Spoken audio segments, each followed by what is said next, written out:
Señalización celular. Introducción. Las células monitorean su ambiente intracelular y extracelular y procesan la información que recopilan durante esta monitorización para responder en consecuencia a esta.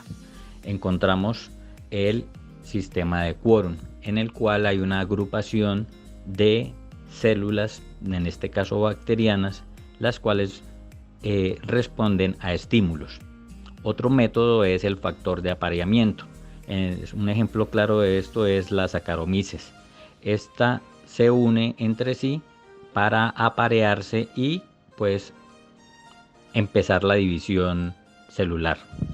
Y el otro sistema es el sistema de señalización extracelular, en el cual hay una señal a nivel extracelular que se une a una proteína receptora, la cual va a atravesar la membrana plasmática o le va a servir de transportador a esta señal para atravesar la membrana plasmática, llevar al citosol, y allí van a estar unas proteínas intracelulares, las cuales van a producir diferentes efectos metabólicos, transcripción de la regulación o síntesis de esta señal para formar citoesqueleto y producir diferentes tipos de respuesta. Las señales extracelulares hay de varios tipos. Entonces encontramos la señal paracrina, en la cual se segregan sustancias. Endocrina o autocrina, en la cual una célula cancerosa, que es el más grande ejemplo de esto, produce una señal extracelular en la cual se estimula a sí misma para multiplicarse. Señal por medio de sinapsis química, en la cual el ejemplo más claro es una neurona que por medio de sus axones va a producir una señal eléctrica, la cual posteriormente se va a convertir en una señal química y para llegar a convertirse en un neurotransmisor para desarrollar una respuesta.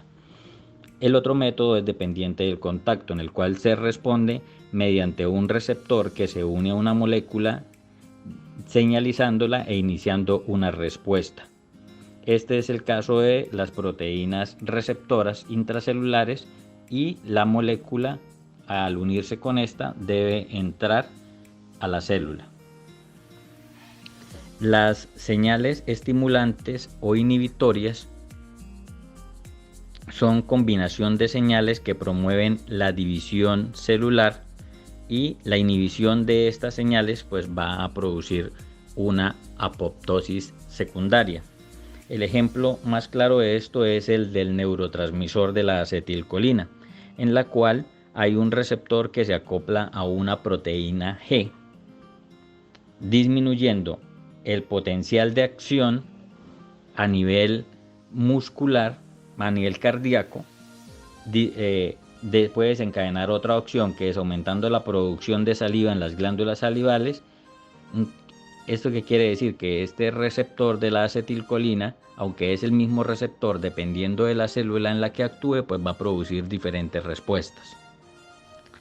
Las proteínas receptoras pueden interactuar de diferentes formas. Ejemplo de esto es receptoras acopladas a canales iónicos, en la cual se produce una sinapsis rápida. Ejemplo de esto serían las células nerviosas y las células musculares. Otro mecanismo es receptores acoplados a proteína G, en la cual hay interacción entre el receptor activo y la proteína, activando a la proteína para que cambie la concentración de las moléculas y activan la permeabilidad iónica de la membrana. Y otro es receptor acoplados a enzimas, que funciona como las enzimas se asocian para que se activen según proteínas, como son las quimasas, que se asocian a otras proteínas para que se fosforilen y conjunto produzcan una reacción específica.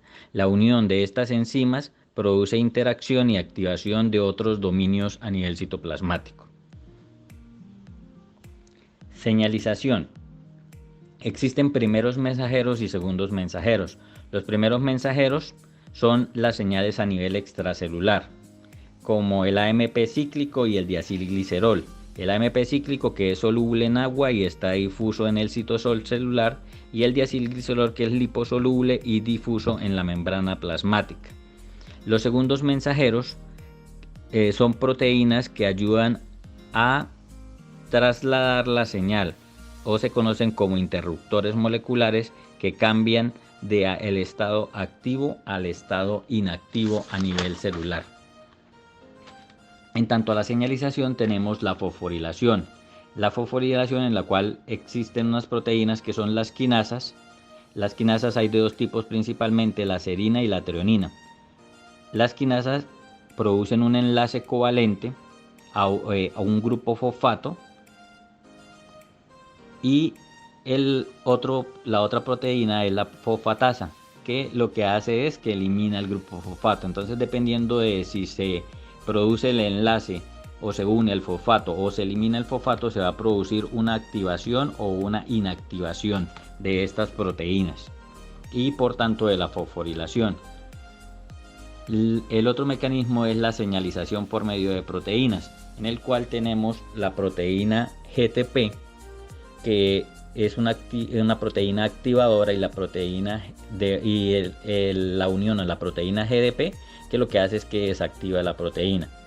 En tanto a la GTP o unión activa al GTP para activar la proteína de unión al GTP tiene tres grandes dominios que transmiten las señales al receptor relacionado con esta misma proteína. Y el otro mecanismo es por medio de la unión a pequeñas GTPasas monoméricas, que transmite la señal de los diferentes receptores en la superficie celular. Las proteínas de unión a la GTPasa, o llamada GAP, llevan una proteína del estado apagado a aumentar la velocidad de la hidrólisis para activarla. Existen otros factores, como los factores intercambiadores o los GEF, los cuales activan la proteína de unión GTP y promueven la liberación del GTP para unirse a un nuevo GTP.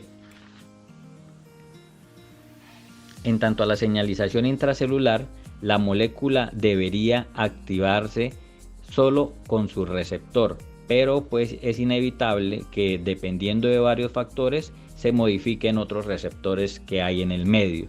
Entonces esto depende de la alta afinidad, de la alta concentración y de las vías paralelas de activación. Vías paralelas de activación quiere decir que hay dos vías para activar una proteína, de modo que si una vía está bloqueada o inactiva, pues la otra va a activarse y se va a producir la misma respuesta.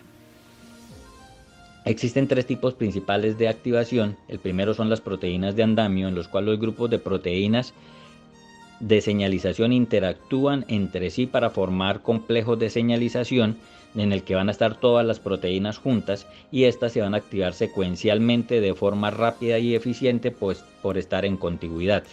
El otro tipo es el receptor activado, en el cual un complejo de señalización transitorio genera una respuesta a nivel extracelular, y esto inactiva rápidamente la señal.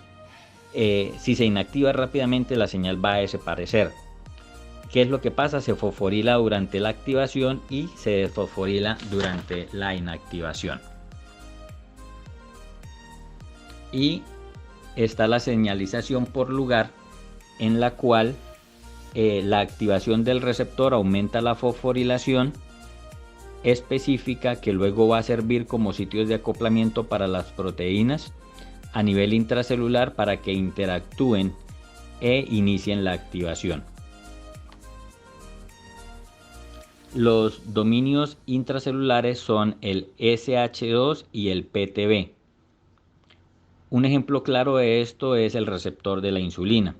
El receptor de la insulina, cuando se activa, se va a fosforilar a sí mismo y se va a unir a una fosfotirosina, que se acopla que es una proteína de acoplamiento, el cual se va a unir a un sustrato del receptor de la insulina 1 o IRS1 a través del dominio PTB. Con su otro dominio, el dominio pH, se une a otro dominio en la membrana plasmática. Esta unión con el receptor activado va a producir una interacción con el dominio SH2 de la proteína adaptadora GRB2. Esta proteína adaptadora GRB2 a su vez tiene dos dominios: CH3, dominio para unirse a una región rica de prolina o llamada proteína SOS, y el otro dominio SH3 es un dominio para unirse a una secuencia rica de proteínas para formar proteínas de andamio. Esta proteína SOS transmite la señal para activar una GTPasa monomérica llamada proteína RAS. ¿Esto qué es lo que quiere decir? Pues que un receptor puede, por medio de la activación de diferentes dominios, va a unirse a otras proteínas y va a producir un evento generalizado dependiendo de la proteína a la cual se una. Los tipos de respuesta a nivel celular son sistemas de señalización que no son simplemente pasos de una red de información, sino esto es un conjunto de interacciones que fluyen en diferentes direcciones, y dependiendo a esto pues se va a producir una respuesta. Esta señal o relación entre la señal y la respuesta depende de varios factores, como el tiempo de respuesta, que va a ser la velocidad requerida para producir un efecto; la sensibilidad, que va a ser que actúa en diferentes concentraciones, aumentándola o disminuyéndola. Entonces, dependiendo de qué tan alta sea la concentración o qué tan baja, se va a producir o no una respuesta. El rango, el cual está relacionado con la sensibilidad, y quiere decir que diferentes sustancias reaccionan en diferentes concentraciones, unas más bajas y otras más altas. La persistencia, entonces dependiendo del tiempo de persistencia o el tiempo de unión a un dominio, se va a producir una respuesta. Algunas lo hacen de forma transitoria o de forma corta y otras de forma prolongada. El procesamiento convierte una señal simple en una señal compleja. La integración, que se desencadena una respuesta por la unión de múltiples señales. Y por último, la coordinación, en la cual múltiples respuestas pueden ser dadas por una misma señal.